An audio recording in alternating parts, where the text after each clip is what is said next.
إن في خلق السماوات والأرض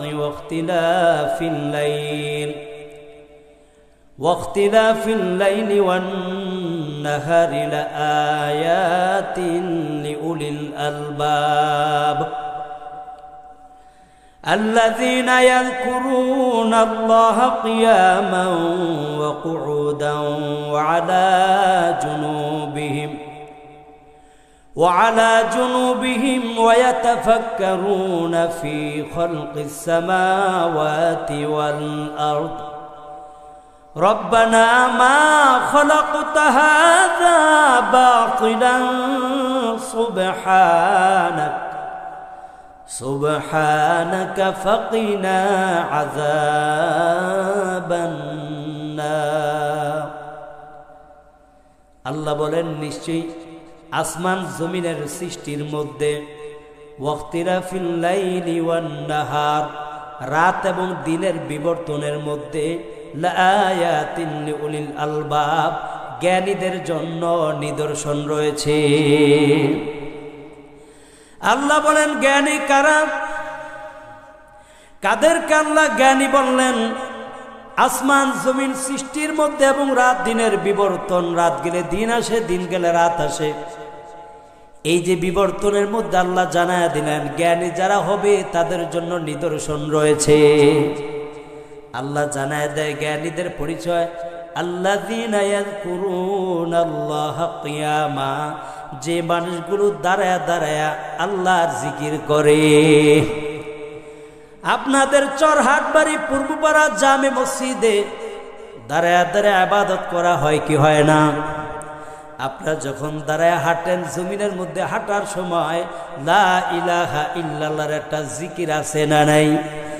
আল্লাহর মুমিন বান্দা, প্রকৃত জ্ঞানী বান্দাগণ যখন জমিন দিয়ে হাঁটে কারোর সাথে অনর্থক কোনো কথা বলে না, তারা জিকির করতে থাকে আর আল্লাহকে স্মরণ করতে থাকে। লা ইলাহা ইল্লাল্লাহ, লা ইলাহা ইল্লাল্লাহ, লা ইলাহা ইল্লাল্লাহ, লা ইলাহা ইল্লাল্লাহ জিকির তারা করতে থাকে হাঁটা অবস্থায়, দাঁড়ানো অবস্থায়, ওয়াকুউদা এবং তারা বসা অবস্থায় আল্লাহ তাআলার জিকির করে।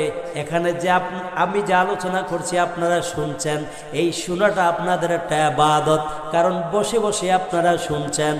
ওয়াকুউদা ওয়া আলা জুনুবিহিম, ঘুমের মাঝে গেলে যাওয়ার আগে আপনারা 3 কুল পরে হাতে ফু দেন, 33 বার সুবহানাল্লাহ, 33 বার আল্লাহু আকবার, 33 বার আলহামদুলিল্লাহ, 34 বার আল্লাহু আকবার বলে আপনারা ঘুমান, অথবা আপনারা ওযু করে ঘুমান, অথবা ঘুমের আগে আপনারা শুয়া শুয়া আল্লাহ তাআলার জিকির করেন।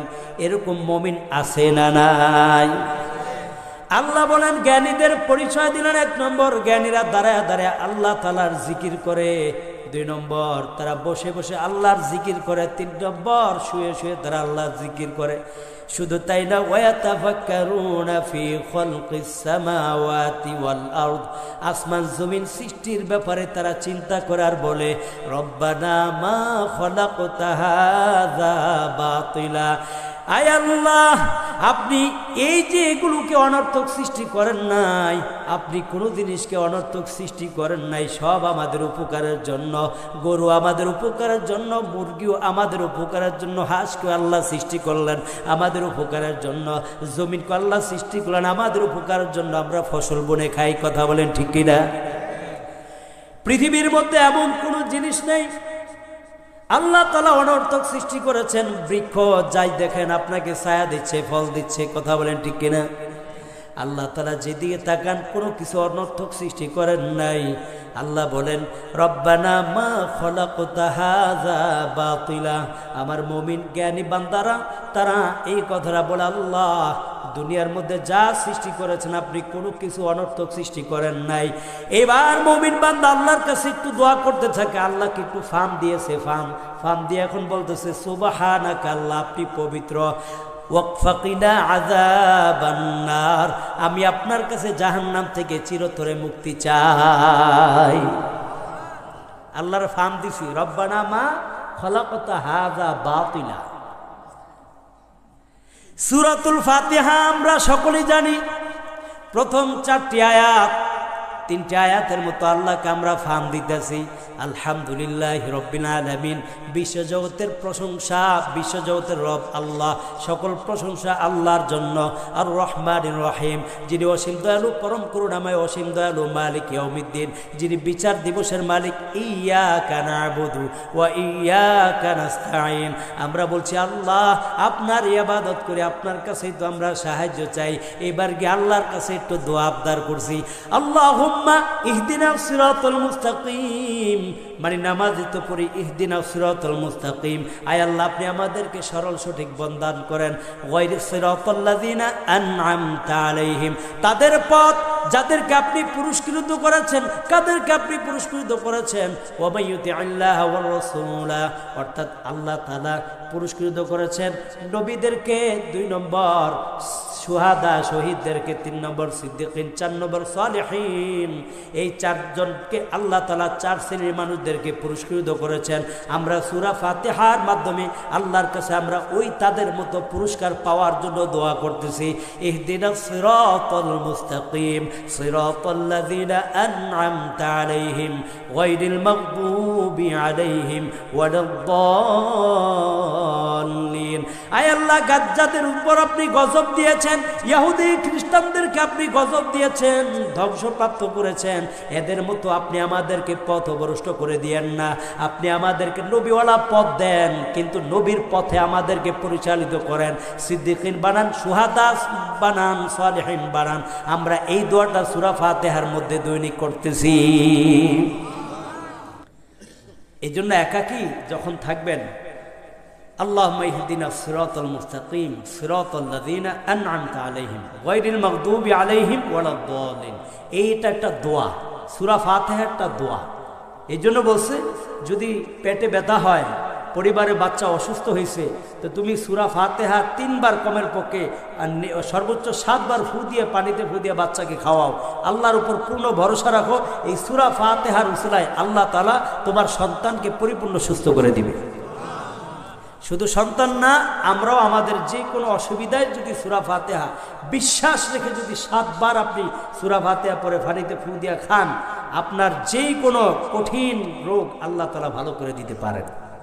এটা কোরআনের একটা মুজিজা, কোরআনের একটা পাওয়ার এটা। তাহলে আপনাদের পরিচয় দিলাম, আপনারা সকলে বুদ্ধিজীবী। এরকম বুদ্ধিজীবী সকলে হইতে চান কি চান না? একটু হাত তুলে আল্লাহকে দেখান না। আল্লাহ, সবাই বুদ্ধিজীবী হতে চায়। কিয়ামতের ময়দানে তোমার আসল বুদ্ধিজীবীদের সাথে তুমি তাদেরকে হাসর নাসর করায় দিও, বলেন আমিন। এখন আসেন আমি আমার মূল আলোচনায় চলে যাই। সূরাতুল আ'রাফের 172 নম্বর আয়াতটি আমি তেলাওয়াত করেছি, যেহেতু আমাকে বিষয়বস্তু দেওয়া হয়েছিল। খুব মনোযোগ দিয়ে শুনবেন। আল্লাহ বলেন, সূরাতুল আ'রাফের 172 নম্বর আয়াত, وَإِذْ أَخَذَ رَبُّكَ مِنْ بَنِي آدَمَ مِنْ ظُهُورِهِمْ ذُرِّيَّتَهُمْ وَأَشْهَدَهُمْ عَلَى أَنفُسِهِمْ أَلَسْتُ بِرَبِّكُمْ قَالُوا بَلَى شَهِدْنَا أَنْ تَقُولُوا يَوْمَ الْقِيَامَةِ إِنَّا كُنَّا عَنْ هَذَا غَافِلِينَ। আল্লাহ বলেন, হে রাসূল, আপনি আপনার উম্মতদেরকে সেই দিনের কথা স্মরণ করায় দেন যখন আপনার রব আদম সন্তানদের পৃষ্ঠদেশ থেকে তাদের বংশধরদেরকে, তাদের সন্তান সন্ততিদেরকে যখন বের করলেন, মানে আদম সন্তানদের পৃষ্ঠদেশ থেকে আল্লাহ তাআলা তার বংশধরদেরকে, আদম সন্তানের বংশধরদেরকে, তার সন্তান সন্ততিদেরকে আল্লাহ বের করলেন। বের করার পর কি বললেন? ওয়া আশহাদাহুম আলা আনফুসিহিম, একজনকে আরেকজনের সাথে এইভাবে সাক্ষ্য বানাইলেন। এখন আপনারা একজন আরেকজনের জন্য সাক্ষ্য। আমি যে কথাগুলো বললাম, আমি যদি বলি ঠিক কিনা, আপনারা সবাই বললেন ঠিক। আপনার কথার আপনার ডাইনে যে আছে, বামে যে আছে সে শুনছে। তার মানে একজন আরেকজন আপনা আপনি সামনাসামনি একজন আরেকজনের জন্য সাক্ষী স্বরূপ। আল্লাহ বলেন, আমি যখন এই সন্তানগুলাকে বের করলাম, বের করার পর একজনকে আরেকজনের সাক্ষী বানায় রাখলাম। কোন কথার উপর? আল্লাহ তাআলা যখন তাদের সামনে এই বক্তব্যটা উপস্থাপন করলেন, আলাস্তু বিরাব্বিকুম ক্বালু বালা শাহিদনা, আমি কি তোমাদের রব নই? তখন সকলে বলছে, হ্যাঁ, কেন নয়, আপনি তো আমাদের রব। রূহের জগতে মুসনাদ আহমদের দ্বিতীয় খণ্ডের 544 নম্বর হাদিস, ক্বালান নবী সাল্লাল্লাহু আলাইহি ওয়াসাল্লাম, আল্লাহর নবী বলেন, যখন আল্লাহ তাআলা আদম নবীকে সৃষ্টি করলেন, সৃষ্টি করার পর তিনি আরাফার দিন, আরাফার ময়দানে নোমান নামক একটা জায়গা আছে, ওই জায়গার মধ্যে আল্লাহ তাআলা আদম নবীর পৃষ্ঠের মধ্যে হাত বুলাইয়া তিনি পিঁপড়ার ন্যায় পিঁপড়া এক জায়গায় থাকলে অনেক হাজার হাজার পিঁপড়া দেখা যায় কি যায় না, ঠিক পিঁপড়ার ন্যায় সকল কিয়ামত পর্যন্ত আগত যত মানুষ আসবে সকলকে একসাথে সমবেত করলেন। নবীজি সাহাবী আবু সাঈদ খুদরী রাদিয়াল্লাহু তাআলা আনহু বলেন, ক্বালান নবী সাল্লাল্লাহু আলাইহি ওয়াসাল্লাম, আল্লাহর নবী সাল্লাল্লাহু আলাইহি ওয়াসাল্লাম ইরশাদ করেন, আল্লাহ তাআলা আদম আলাইহিস সালাতু ওয়াস সালামের পিঠের উপরে এইভাবে হাতটা বুলাইছে। কুদরতিভাবে হাত বুলানোর পর সেখান থেকে আল্লাহ তাআলা পিঁপড়ের ন্যায় কিয়ামত পর্যন্ত আগত মানুষদেরকে বের করলেন। বের করার পর যখন সবাইকে আদম নবীর সামনে উপস্থাপন করলেন, আদম নবী বললেন, আল্লাহ, এরা কারা? আল্লাহ তাআলা বলে, এরা হচ্ছে তোমার সন্তান। সুবহানাল্লাহ। এরা কারা? এরা তোমার সন্তান। আদম নবী তো এর আগে আর দেখে নাই মানুষ, তিনিই তো সর্বপ্রথম মানুষ। তো আল্লাহ তাআলা কুদরতি হাত পিঠের মধ্যে এইভাবে বুলাইছে, তো বুলানোর কারণে এখান থেকে আদমের পৃষ্ঠদেশ থেকে আপনার কিয়ামত পর্যন্ত যত রূহ আসবে, যত মানুষ আসবে, সবাইকে আল্লাহ পিঁপড়ের ন্যায় ঘন ঘন এরকম সামনে আদম নবীর সামনে উপস্থাপন করলেন। করার পরে আল্লাহ তাআলাকে জিজ্ঞেস করলেন আদম, যে আল্লাহ, এরা কারা? আল্লাহ তাআলা বললেন, এরা হচ্ছে তোমারই সন্তান। বলার পরে এই সন্তানগুলোর মধ্যে আদম নবী খুব ভালোভাবে ফরক করতেছে, দেখতেছে। তো দেখে একজন ব্যক্তির দুই চোখের মাঝখানের মধ্যবর্তী অংশে উজ্জ্বল একটা আলো দেখা যাচ্ছে, ওনার মধ্যবর্তী স্থানটা উজ্জ্বল দেখা যাচ্ছে। হযরত আদম আল্লাহকে বললেন, আল্লাহ, ইনি কে? তার নাম কি? আল্লাহ তাআলা বললেন, এর নাম হচ্ছে দাউদ আলাইহিস সালাতু ওয়াস সালাম। এর নাম হচ্ছে দাউদ। বলেন, নাম কি? দাউদ নবী বললেন, দাউদ বলছেন। আল্লাহ, সে হায়াত পাবে কতদিন? এবার আল্লাহ তাআলা বললেন, সে হায়াত পাবে 60 বছর। বলেন, কয় বছর? বলেন, কয় বছর হায়াত পাবে? হায়াতটা পাবে 60 বছর। কে? একটু খেয়াল করেন। দাউদ নবী কথা হযরত আদম জিজ্ঞেস করলেন যে এত সুন্দর দুই চোখের মাঝখানের মধ্যবর্তী অংশে তার উজ্জ্বল দেখা যাচ্ছে, এই লোকটা কে? তার নাম কি? আল্লাহ তাআলা বললেন, এর নাম হচ্ছে দাউদ। তো দাউদ বলার পরে হযরত আদম জিজ্ঞেস করলেন, সে বাঁচবে কতদিন? হায়াত পাবে কতদিন? তার আয়ু কতদিন? আল্লাহ তাআলা বললেন, তার আয়ু হলো 60 বছর। হযরত আদম বললেন, আল্লাহ, আমার হায়াত থেকে তাকে 40 বছর দেয়া দেন। এখন দাউদ নবীর বয়স হয়েছে কত? 100 বছর। দুনিয়ার মধ্যে যখন হযরত আদম আলাইহিস সালাতু ওয়াস সালামের আয়ু শেষের পর্যায়ে চলে আসলো, আজরাইল আলাইহিস সালাতু ওয়াস সালাম প্রাণ নেওয়ার জন্য আসলেন। আজরাইল প্রাণ নেওয়ার জন্য যখন আসলেন, তখন বললেন, হযরত আদম, কি ব্যাপার? আমার তো আরো 40 বছর হায়াত রয়েছে। আপনার কি মনে নাই? আপনি রূহের জগতে আপনার সন্তান দাউদকে 40 বছর দিয়ে দিয়েছেন। হযরত আদম মনে করতে পারলেন না, তার মনে করার একটু কষ্টকর হলো, এই জন্য অর্থাৎ স্মৃতিভ্রম হয়ে গেল, স্মৃতিভ্রষ্ট হয়ে গেল।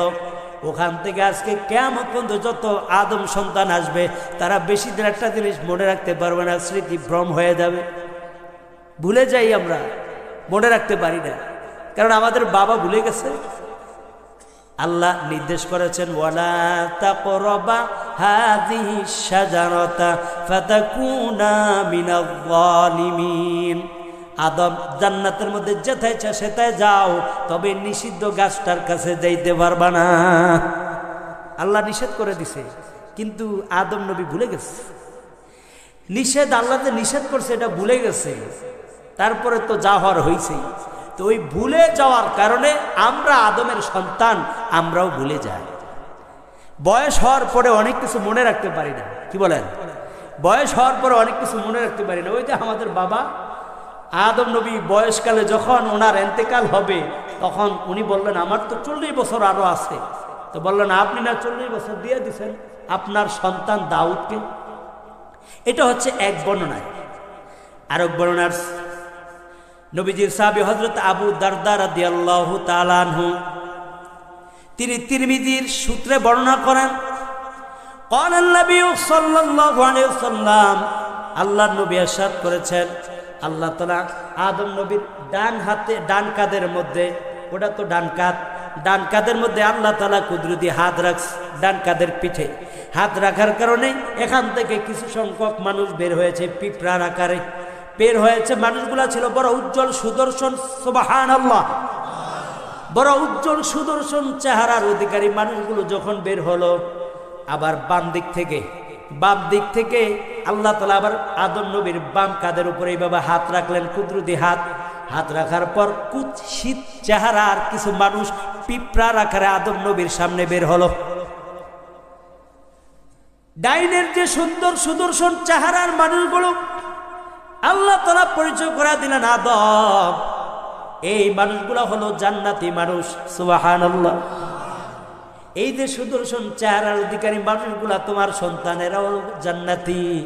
এরা যদি জান্নাতের আমল করবে দুনিয়ার মধ্যে গিয়া, তবে এদের জান্নাতি হওয়াতে আমি আল্লাহর কোনো কিছু পরোয়া নাই, অর্থাৎ আমি আল্লাহর কোনো কিছু আসে যায় না।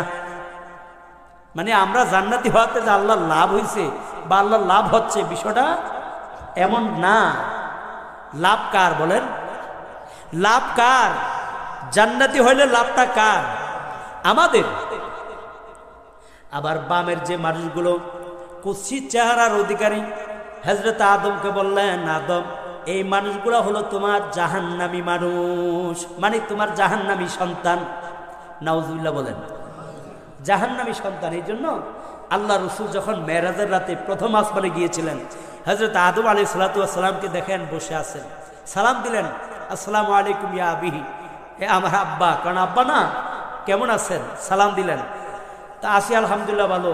তো আদম নবীর সাথে একটু কথোপকথন করার পর নবীজি দেখলেন আদম আলাইহিস সালাতু ওয়াস সালাম একবার ডান দিকে তাকাইয়া ওনার চেহারার মধ্যে হাসি ফুটে ওঠে।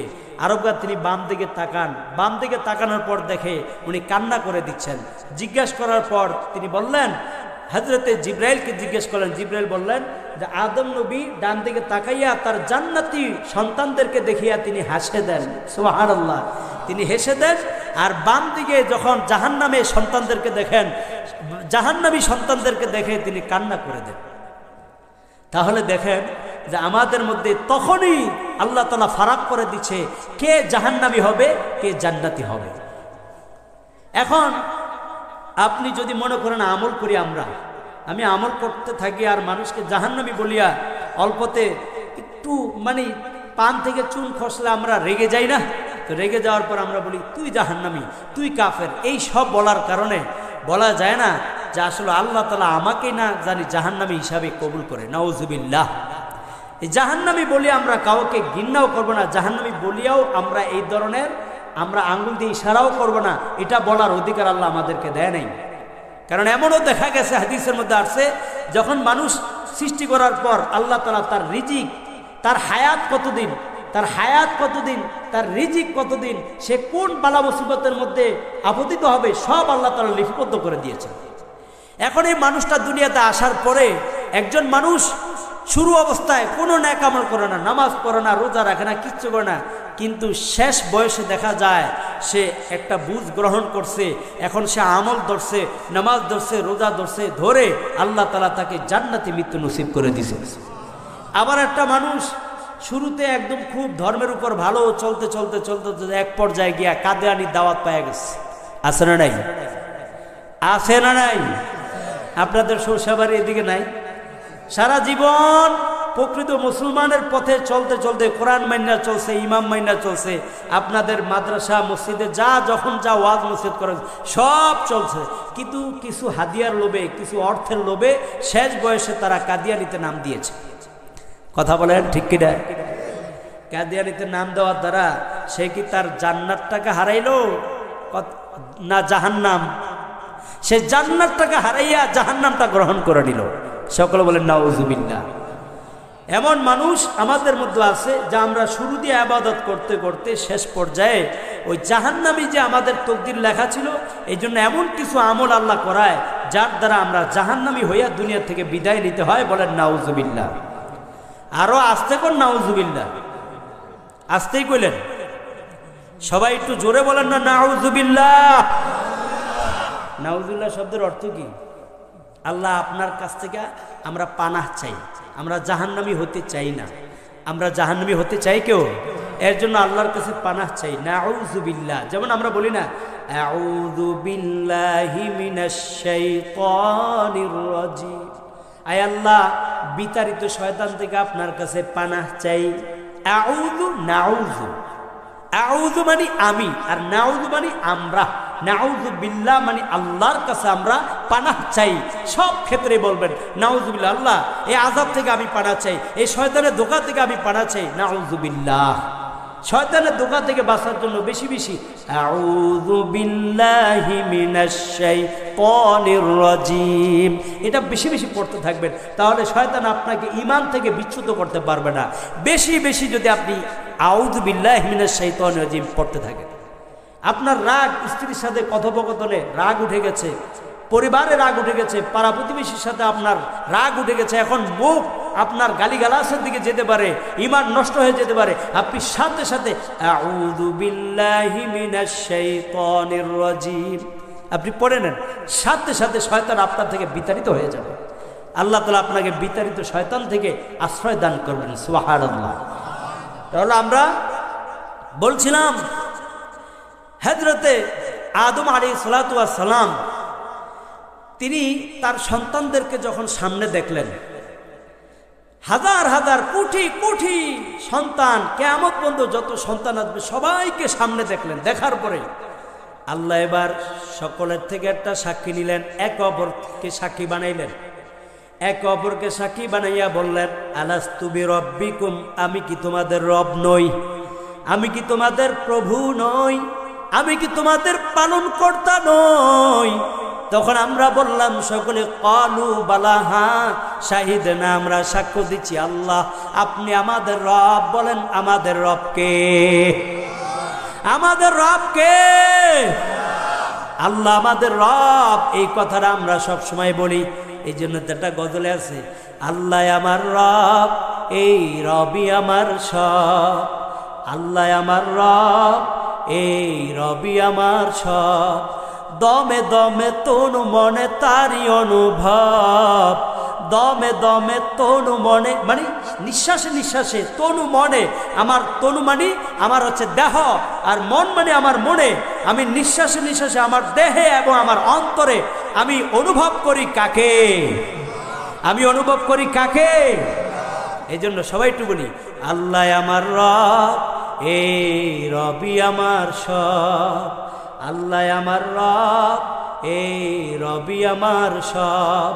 দমে দমে তনু মনে তারি অনুভব। আল্লাহ আমার রব, এই রবি আমার সব। তোমার দুনিয়াতে যেদিকে তাকাই অতি নিয়ামতে পরিপূর্ণ সব আছে।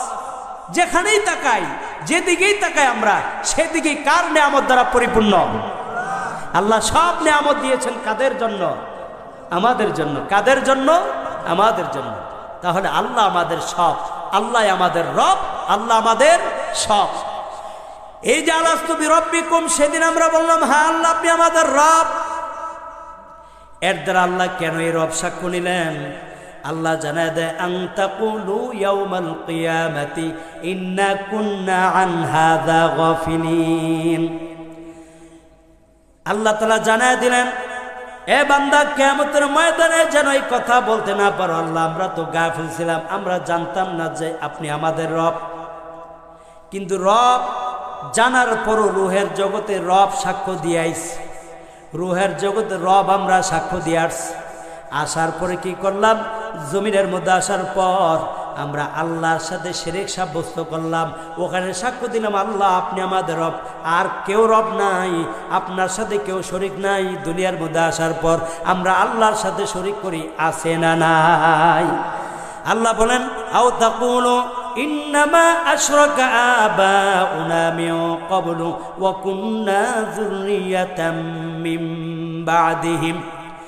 মানুষরা সেদিন বলবে আল্লাহ আমাদের বাপ দাদারা, হাসরের ময়দানে বলবে আমাদের বাপ দাদারা শিরক করেছে ইতিপূর্বে, ওয়া কুন্না যুররিয়াতাম মিন বাদিহিম, আমরা তো তাদের পরে তাদের সন্তান ছিলাম।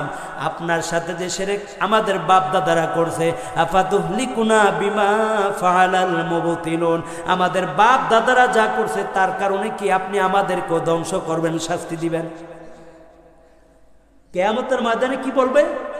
আল্লাহ আমরা দুনিয়াতে আইছি, আমাদের বাপ দাদাদেরকে দেখছি তারা মাজারের পূজা করছে, তারা মাজার গিয়ে সেজদা দিছে, তারা নামাজ কালাম পড়ার জন্য মসজিদে যায় নাই, তারা নামাজ থেকে বিরত ছিল, তারা এরকম দরবারে দরবারে ঘুরে বেড়াইছে, আছে না নাই?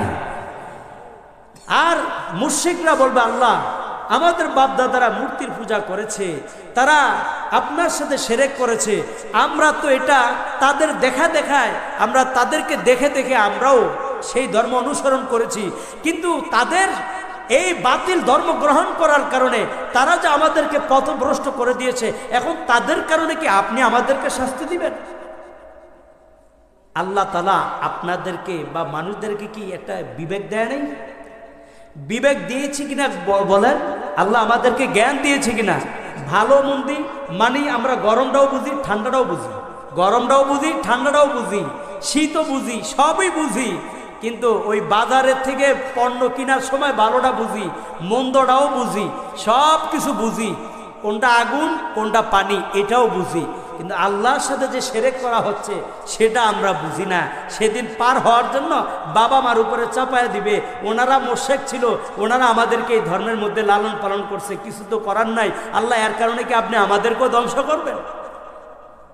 আল্লাহ বলে, হ্যাঁ দুনিয়ার মানুষ ভালো করে শোন, রূহের জগতে আমরা বলেছিলাম আলাস্তু বিরাব্বিকুম ক্বালু বালা শাহিদনা, আমরা সেদিন বলেছিলাম আল্লাহ আপনি আমাদের রব বলে সবাই সাক্ষী দিয়েছিলাম, আমিও দিয়েছি, আমাদের এই চেয়ারে যিনি বসে আছেন, আপনারা সামনে বসে আছেন, আপনারা সকলে সেদিন বলেছিলেন আল্লাহ হ্যাঁ আপনি আমাদের রব। আল্লাহকে রব বলেছি। এখন রব মানে কি জানেন? ওখানে আল্লাহ আমাদেরকে ধর্ম শিক্ষা দিয়েছে। ধর্মটা কি? তাওহীদের ধর্ম। সুবহানাল্লাহ বলেন। তাওহীদের ধর্ম, একনিষ্ঠ এক আল্লাহর ধর্ম। আল্লাহ যা কিছু দুনিয়ার মধ্যে প্রেরণ করবে তার উপরে অনুসরণ করার জন্য, তার সেই পরিপূর্ণ অনুকরণ করার জন্য আমাদেরকে আল্লাহ দুনিয়াতে পাঠাইছে। হাদিসের মধ্যে আল্লাহ রাসূল বলেন, সহিহ বুখারীর 1385 নম্বর হাদিস, হাদিসটি বর্ণনা করেন নবীজি সাহাবী হযরত আবু হুরায়রা রাদিয়াল্লাহু তাআলা আনহু, তিনি বলেন ক্বালা রাসূলুল্লাহ সাল্লাল্লাহু আলাইহি ওয়াসাল্লাম, আল্লাহর নবী ইরশাদ করেন, কুল্লু মাউলুদিন ইউলাদু আলাল ফিতরা, প্রত্যেকটা সন্তানকে আল্লাহ তাআলা ফিতরাতের উপর জন্ম লাভ করাইছেন। দুনিয়ার মধ্যে প্রত্যেকটা সন্তান আমরা জন্মগ্রহণ করছি ফিতরাতের উপর। ফিতরাত ফাআবাওয়াহু ইউহাউইদানিহি আও ইউনাসসিরানিহি আও ইউমাজ্জিসানিহি, দুনিয়ার মধ্যে আসার পর মানুষ তার সন্তানকে, তার মা বাবা তার সন্তানকে ইহুদি বানায়, অথবা খ্রিস্টান বানায়, অথবা অগ্নি পূজারী বানায়। কিন্তু আল্লাহ মূলত একটা সন্তানকে পৃথিবীর মধ্যে প্রেরণ করেন ফিতরাতের উপর। ফিতরাত কি? তার প্রকৃত স্বভাব, অর্থাৎ ইসলামের উপর। সুবহানাল্লাহ বলেন। দুনিয়ার মধ্যে আমরা যারা আসছি, আমরা সকলে কিন্তু ইসলামের উপরে আসছি, ইবাদতের উদ্দেশ্যে আসছি। ওই যে রূহের জগতে বলছি আল্লাহ আপনি আমাদের রব। আমার বিষয়টা কিন্তু বুঝছেন আমি কোন দিকে নিয়ে যাচ্ছি আপনাদেরকে। সেখানে রুহের জগতে বলছে আল্লাহ আপনি আমাদের রব। এই কথা বলে রবের জন্য ইবাদত করার জন্যই আল্লাহ দুনিয়াতে আমাদেরকে মূলত ফিতরাতের উপর, ইসলামের উপর আমাদেরকে দুনিয়াতে প্রেরণ করছে। কিন্তু দুনিয়াতে আসার পরে কারণ মা বাবা ইহুদি খ্রিস্টান, সে তার সন্তানকে ইহুদি বানায়, কেউ তার সন্তানকে খ্রিস্টান বানায়, কেউ তার সন্তানকে অগ্নি পূজারী ইউমাজ্জিসানিহি, তার সন্তানকে আগুনের পূজারী বানায়, অর্থাৎ মুশরিক বানায়। বলেন নাউজুবিল্লাহ। মূলত প্রত্যেকটা শিশু আসে ইসলামের উপরে। কিসের উপর বলেন? ইসলামের উপরে, ইবাদতের উপরে দুনিয়াতে আসে। আল্লাহ তাআলা জানায়া দিয়েছেন আমাদের আগমনটা কিসের উপরে, কোন কিসের ভিত্তিতে আমাদের আগমন দুনিয়াতে ঘটে? ইসলামের উপরে, আল্লাহর পরিপূর্ণ আনুগত্যের উপরে আমাদের দুনিয়াতে আগমন ঘটে। এখন আল্লাহ আমাদেরকে জানায়া দেয় কিভাবে আমরা দুনিয়ার মধ্যে কি করব, আল্লাহর সৃষ্টির উদ্দেশ্যটাই কি। আল্লাহ সূরাতুল জারিয়াতের 56 নম্বর আয়াতের মধ্যে জানায়া দেয়, 27 নম্বর পারার মধ্যে, ওয়ামা খালাকতুল জিন্না ওয়াল ইনসা ইল্লা লিয়াবুদুন। আমি দুনিয়ার মধ্যে জিন জাতি, মানব জাতিকে আমি সৃষ্টি করলাম যাতে মানুষগুলো আমি আল্লাহর ইবাদত করে। বলেন সুবহানাল্লাহ। এই মানুষগুলা যেন আমি রবের পরিচয় লাভ করে। কারণ যে রবকে আমরা বলেছিলাম আল্লাহ আপনি আমাদের রব, আপনি আমাদের রিজিক দাতা, আপনি আমাদের পালন কর্তা, আমরা সেই স্বীকৃতি দিয়েছি, দুনিয়ার মধ্যে আসছি। আইসা আল্লাহ তাআলা আবার আমাদেরকে বলতেছে বান্দারে আমি দুনিয়ার মধ্যে পাঠাইলাম, ওয়ামা খালাকতুল জিন্না ওয়াল ইনসা ইল্লা লিয়াবুদুন। জিন আর জাতি আমি তো আরো মাখলুক সৃষ্টি করেছি, তাদেরকে তো এই কথা বলি নাই যে তোদেরকে আমি আমার ইবাদতের জন্য সৃষ্টি করেছি। একমাত্র মাখলুক, আশরাফুল মাখলুক মানুষকে আল্লাহ তাআলা আলাদা মনোনীত করেছেন। করে আল্লাহ বলেন আমি তোমাদেরকে আমার ইবাদতের জন্য, আমি আল্লাহকে চিনার জন্যই সৃষ্টি করেছি। সুবহানাল্লাহ। আয় আল্লাহ ইবাদত কতদিন করব জানার দরকার আছে না নাই? ইবাদত কতদিন করব? আল্লাহ বলে সূরাতুল হিজরের 99 নম্বর আয়াতে আল্লাহ জানায়া দেয়, ওয়া'বুদ রাব্বাকা হাত্তা ইয়াতিয়াকাল ইয়াকিন। 14 নম্বর পারার 6 নম্বর পৃষ্ঠার মধ্যে আল্লাহ জানায়া দেয়, ওয়া'বুদ রাব্বাকা হাত্তা ইয়াতিয়াকাল ইয়াকিন। তোমাদের মৃত্যু আসার আগ পর্যন্ত তোমরা ইবাদত করবা। বলেন কি আসার আগ পর্যন্ত? সবাই বলে না কি আসার আগ পর্যন্ত? মৃত্যু আসার আগ পর্যন্ত তোমরা ইবাদত করবা। কথাটা বললেন কে? মৃত্যু আসার আগ পর্যন্ত ইবাদত করবো বুঝলাম, কিন্তু আল্লাহ ইবাদত শুরু করব কবে থেকে জানার দরকার আছে না নাই? ইবাদত তো করতেছি, কিন্তু ইবাদত শুরু করব কবে থেকে? আল্লাহ নবী হাদিসের মধ্যে সুনান আবি দাউদের 945 নম্বর হাদিস, আল্লাহ নবী সাল্লাল্লাহু আলাইহি ওয়াসাল্লাম সাহাবী হযরত আমর ইবনে শুআইব রাদিয়াল্লাহু তাআলা, তিনি তার দাদা থেকে তার বাবা থেকে তার দাদা থেকে বর্ণনা করেন, ক্বালা রাসূলুল্লাহ সাল্লাল্লাহু আলাইহি ওয়াসাল্লাম, আল্লাহ নবী ইরশাদ করেছেন, মুরু আওলাদাকুম বিসসালাত, তোমরা তোমাদের সন্তানদেরকে নামাজের আদেশ করো, ওয়াহুম আবনাউ সাবঈ সিনিনা, যখন তাদের বয়স হবে 7 বছর। যখন তোমাদের সন্তানের বয়স হবে 7 বছর তখন থেকে তোমরা ইবাদতের আদেশ করো। সুবহানাল্লাহ বলতেন না? সন্তানের বয়স যখন 7 বছর হবে, সন্তানের বয়স যখন 7 বছর হবে তখন থেকে তোমরা ইবাদতের আদেশ করতে বলছে। ওহুম আবনাউ সাবঈ সিনিনা, যদি সন্তান 7 বছর থেকে নামাজ না পড়ে, ওয়াদরিবুহুম আলাইহা, তাদেরকে নামাজের জন্য ইবাদতের জন্য কি করো? 10 বছর বয়স, ওহুম আবনাউ 20 সিনিনা, যখন তাদের বয়স হবে 10 বছর তখন থেকে তাদেরকে একটু আঘাত দেওয়া শুরু করো, পিটুনি লাগাও, পিটুনি, মাইর দাও। 7 বছর বয়স থেকে ইবাদতের আদেশ করো। ওই ইবাদতের আদেশ যদি করতে করতে সে যদি দেখো যে 10 বছর অবহেলা করে ইবাদত করে না, তাহলে তারে দরবাইয়া দিব, মাইর দাও, মাইর। ওয়াফারিকু বাইনাহুম ফিল মাদাজি'i, 10 বছর হয়ে যাওয়ার পর তোমরা স্বামী স্ত্রীরা সন্তানদেরকে বিছানা আলাদা করে দাও। ইসলামের নীতি কত সুন্দর! সুবহানাল্লাহ। ইবাদত শুরু করতে বলছে কয় বছর বয়স থেকে? 7 বছর বয়স। আমরা আমাদের সন্তানদেরকে এখন মসজিদে নেইনি 7 বছর বয়সে। এই ছেলেটার বয়স কত দেখেন তো, অনুমান করেন বয়স কত হইব? 10 বছর হয়ে গেছে না? ওর রং টং দেখছেন? বলছে ইবাদত করার আদেশ করতে 7 বছর বয়স থেকে। 7 বছর বয়স থেকে ইবাদতের আদেশ যেখানে আল্লাহ রসুল বলছেন করার জন্য, আমাদের 7 তো দূরের কথা, 7 একে 7, 7 দুগুণে 14, 3 7 21, 4 7 28 বছরও মসজিদে দেয় না। 4 7 28 বছরও বান্দা ইবাদত কি জিনিস সেটা শিখেই না। আমার মারা, আমার বোনেরা ভোর রাতে উঠে ওই তাহাজ্জুদ নামাজের জন্য আর ফজর নামাজের জন্য উঠে না, কারণ সন্তানকে কেজি স্কুল আর কিন্ডারগার্টেনে আর কোথায় নিয়ে যেতে হবে, প্রাইমারি স্কুলে নিয়ে যেতে হবে। কিন্ডারগার্টেন, কেজি স্কুল, তাকে একদম সকাল সকাল নিয়ে যেতে হবে। এটা স্যারদের আদেশ, স্যারদের নির্দেশ। সকল স্যারদের স্যার সর্দার আমার নবী মুহাম্মদুর রাসূলুল্লাহ সাল্লাল্লাহু আলাইহি সাল্লাম যে আদেশ করেছেন তোমার সন্তানকে 7 বছর বয়স থেকে ইবাদতের আদেশ করো। কয়টা মা আছে, কয়টা বাবা আছে তার সন্তানকে 7 বছর বয়স থেকে কালিমাটাও ভালোভাবে শিক্ষা দিয়া তাকে নামাজের জন্য আদেশ করছে? দেখাইতে পারবেন? কিন্তু আপনাদের এই যে এখানে মাদ্রাসা তৈরি হয়েছে, চরহাটবাড়ি পূর্বপাড়া জামে মসজিদের পাশে যে মাদ্রাসা, এই মাদ্রাসার মধ্যে আপনারা অবহেলা করেন দেখে আল্লাহ ওয়ালারা ওলামাই কেরামগণ তারা জিম্মাদারি গ্রহণ করে নিয়েছে। বলেন না আলহামদুলিল্লাহ? তারা জিম্মাদারি গ্রহণ করেছে আপনাদেরকে বাঁচানোর জন্য। আপনাদের সন্তানটা তারা নিয়ে এখানে এই মাদ্রাসার মধ্যে নুরানি শিক্ষা দিবে। এখানে এক নুরানি শিক্ষা দেওয়ার অর্থ কি জানেননি? এই সন্তানটা কালিমা শিক্ষা লাভ করবে, লা ইলাহা ইল্লাল্লাহু মুহাম্মাদুর রাসূলুল্লাহ। এই কালিমাটা সে শিক্ষা লাভ করবে আর বলবে আল্লাহ তাআলা ব্যতীত ইবাদতের উপযুক্ত আর কোনো মাবুদ নাই। আবার বলবে কালিমা শাহাদাত, আশহাদু আল্লা ইলাহা ইল্লাল্লাহু ওয়া আশহাদু আন্না মুহাম্মাদান আবদুহু ওয়া রাসূলুহু। আমি সাক্ষ্য দিচ্ছি আল্লাহ ছাড়া কোনো ইলাহ নাই, আল্লাহ ছাড়া কোনো মাবুদ নাই, আর সাক্ষ্য দিচ্ছি মুহাম্মদুর রাসূলুল্লাহ সাল্লাল্লাহু আলাইহি সাল্লাম আল্লাহ তাআলার বান্দা ও রাসূল। কোন স্কুলে এটা শিক্ষা দেয়? কোন কিন্ডারগার্টেনে? কোন প্রাইমারি স্কুলে? কি যেখানে এগুলো শিক্ষা দেয় তার সাথে আমাদের সম্পর্ক কম না বেশি? আমাদের সেখানে সন্তানদের যাতায়াত বা সেখানে আমাদের সন্তানদেরকে দেওয়ার সংখ্যা কম না বেশি?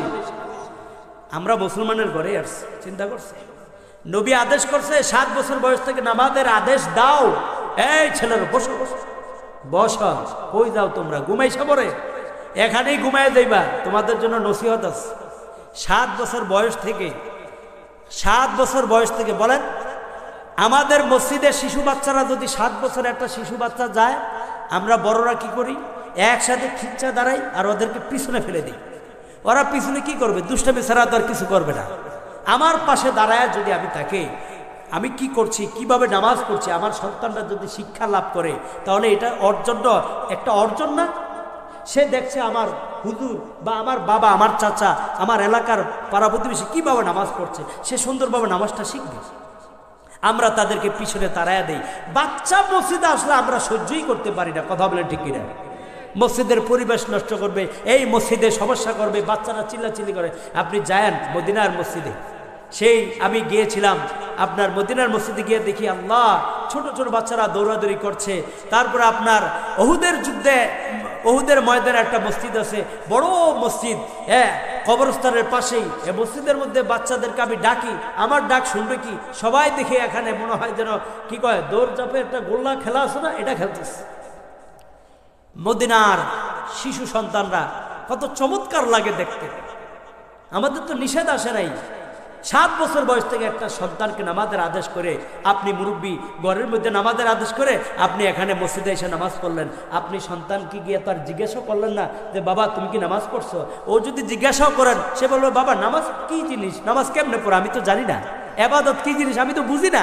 তুমি আমার এবাদত যদি বুঝানোর জন্য মসজিদে না নিয়ে যাও, কোরআন শরীফ শিখার জন্য মাদ্রাসা না পড়াও, তাহলে আমি এবাদত শিখবো কি স্কুলে গিয়ে? কথা বলেন, এবাদত কি স্কুলে শেখার জন্য? স্কুল কি আবাদত শেখার জন্য? কথা বলে না কেন? তাহলে একমাত্র মাদ্রাসা হচ্ছে ইবাদত শেখানোর জন্য। সুবহানাল্লাহ বলেন। এই মাদ্রাসার সাথে আপনাদের মৃত্যুর আগ পর্যন্ত সম্পর্ক থাকবে ইনশাআল্লাহ। আল্লাহর নবী বললেন মুরু আওলাদাকুম, এই সন্তানটা যে ইবাদত শিখবে, ইবাদত আপনি শিখাইতে পারেন না, কারণ ঘরের মানুষ হয় না। ঘরের সন্তান নিজের মা বাবার কাছে অনেক সময় মানুষ হয় না, অন্যের কাছে মানুষ গড়াইতে হয়, মানুষ বানাইতে হয়। এর জন্যই তো বিদ্যালয়। বিদেশে মাদ্রাসা শব্দের অর্থ হচ্ছে, এটা আরবি শব্দ। মাদ্রাসা এটা আরবি শব্দ। বলেন মাদ্রাসাটা এটা কি? আরবি শব্দ।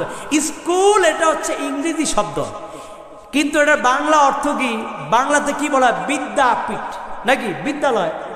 বিদ্যালয়, বিদ্যাপীঠ, যেখানে আপনার পাঠশালা, যেখানে পড়ানো হয়, জ্ঞান শিখানো হয়, জ্ঞান শিক্ষা দেওয়া হয়, ভিক্ষা দেওয়া হয়, এটাকে বলে পাঠশালা, বিদ্যাপীঠ, বিদ্যালয়। তো মাদ্রাসাও এরকমই বিদ্যালয়।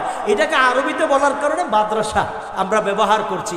আপনার যে স্কুলের ইংরেজি চুরি করে স্কুল বলেন, তা আমরা আরবির থেকে মাদ্রাসা বললে গায়ে লাগে কেন? কি মাদ্রাসা বললে মনে হয় ফকিন্নির মাদ্রাসা, এখানে মনে হয় আধা শিক্ষিত কাঠমোল্লারা তৈরি হয়। কথা বলেন ঠিক কিনা? এরকম শব্দ আমাদের শিক্ষিতরা স্কুল থেকে বড় বড় ডিগ্রিধারীরা এই ধরনের শব্দ আমাদের বেলায় ব্যবহার করে। কথা বলেন না? আধা শিক্ষিত কাঠমোল্লারা কি বুঝে? আমরা যেটা বুঝি সেটা তোরা বুঝোস নাই। যে বুঝ আমরা বুঝছি, এই বুঝ আমাদেরকে বুঝাইছেন কে? আরো জোরে বলেন না, বুঝাইছেন কে? আমরা এই কোরআনের মহাগ্রন্থ আল কোরআনের বুঝি। এটা আমাদেরকে আল্লাহ বুঝাইছে। তোদেরকে কি বুঝাইছে? সারা বিশ্বের সকল বইগুলো শেষ করে ফেলাইছ, সব পড়া শেষ করে ফেলাইছ। তোমার দুনিয়াতে কিছুটা কাজে আসতে পারে, পরকালে কাজে আসবে। বড় বড় ডক্টর এটা ডিগ্রি নিয়ে আইছেন, পরকালে কাজে আসবে। আর কোরআন পড়ছেন, দুনিয়াতেও কাজে আসবে, পরকালেও। সুবহানাল্লাহ বলতেন না? কে দিল আমাদেরকে এটা? চিন্তা করেন।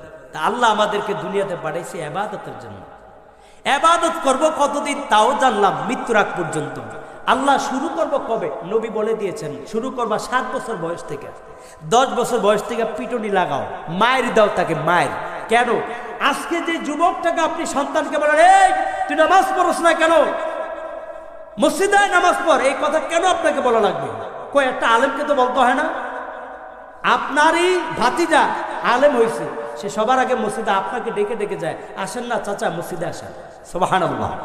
আর আপনার সন্তান বসে বসে মোবাইল টিপতে থাকে, ওরে 5 জনে বললেও পারে না নামাজের।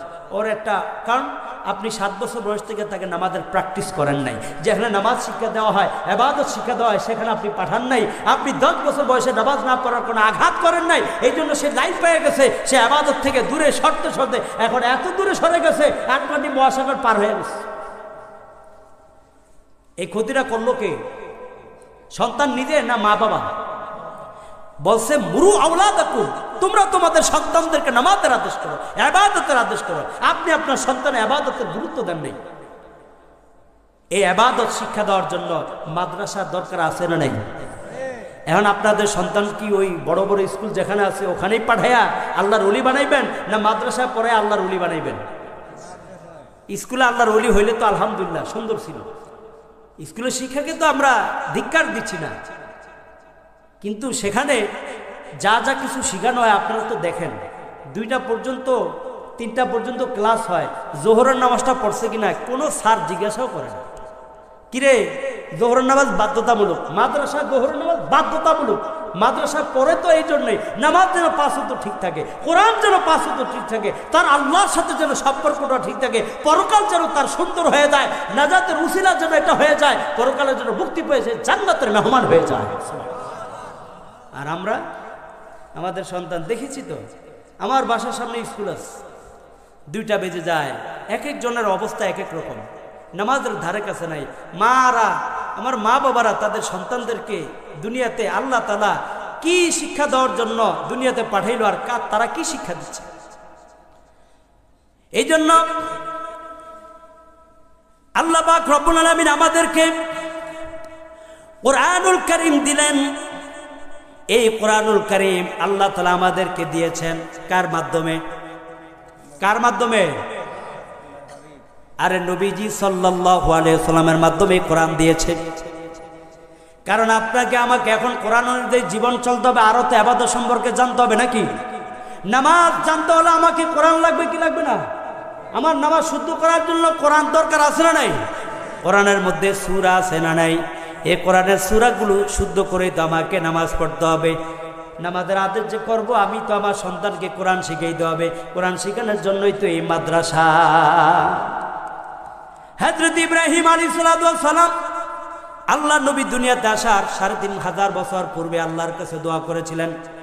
ইব্রাহিম নবী কে জানেননি? আমাদের জাতির পিতা ইব্রাহিম আলাইহিস সালাম। বলেন না, ইব্রাহিম নবী কে? আমাদের জাতির পিতা ইব্রাহিম আলাইহিস সালাম। তিনি আল্লাহর কাছে ৩৫০০ বছর পূর্বে দোয়া করেছিলেন, রব্বানা ওয়াবআথ ফীহিম রাসূলাম মিনহুম ইয়াতলু আলাইহিম আয়াতিকা ওয়া ইউআল্লিমুহুমুল কিতাবা ওয়াল হিকমা ওয়া ইউযাক্কিহিম ইন্নাকা আনতাল আজিজুল হাকীম। আল্লাহু আকবার। ইব্রাহিম আলাইহিস সালাম কি বলতেছেন দেখেন। আমাদের নবী কিন্তু ইব্রাহিম আলাইহিস সালামের সন্তান ইসমাইলের বংশ পরম্পরায় দুনিয়াতে আসছে। সুবহানাল্লাহ বলেন। ইব্রাহিম নবীর এক প্রথম সন্তানের নাম কি ছিল জানেন?